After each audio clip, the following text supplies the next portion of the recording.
So coming to next one, that is protein databases. Protein database is an example for a primary databases.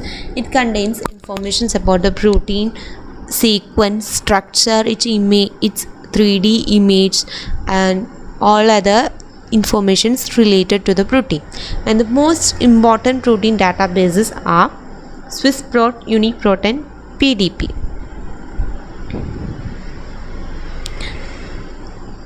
So among them, Swissprot is the most important one, and it is created it is founded in 1986 at the Department of Medical Biochemistry in the University of Geneva.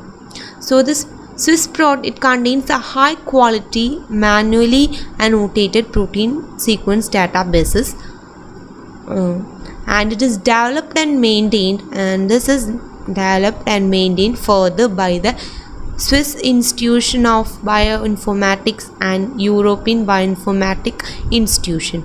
These two institutions are maintaining and developing this further. And it provides a high-level annotation with the function of protein and post-transcriptional modifications. So Swissprot provides about the functions and its post-translation modification of the protein. Also, it's provide the relevant information about the particular protein which is newly found,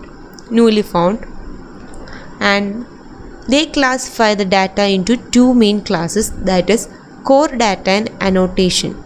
Core data means it includes information about the sequence, reference, and taxonomic details. So the core data gives about information about the sequence, reference, and its taxonomic details.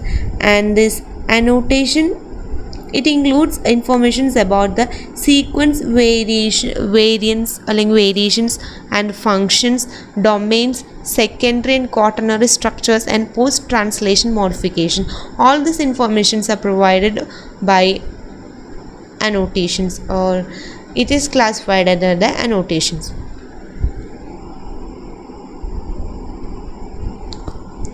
So this is an example for the protein databases. Now coming to the secondary databases. So secondary databases means that contains or the data that is derived from the result of an analyzed primary data. So secondary data means that the data is brought from an analyzed primary data, or it is obtained from an analyzed primary data. And the data in the secondary database is either manually created or generated automatically. It contains some valuable information such as about the mutations and evolutionary relationship. So it mainly contains information about the mutations and mutations or the evolutionary relationship. It includes some of the secondary databases that includes Prosite, prints, blocks, etc. are some of the examples of secondary databases. So let us look each.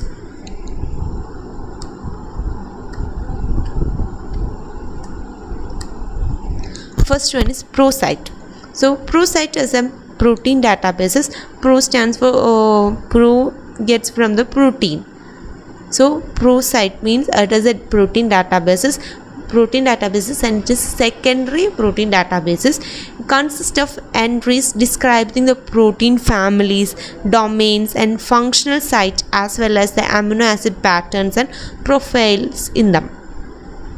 So these all data are collected from a primary data, and they are manually captured by a team of Swiss Institution of Bioinformatics and tightly integrated into Swissprot.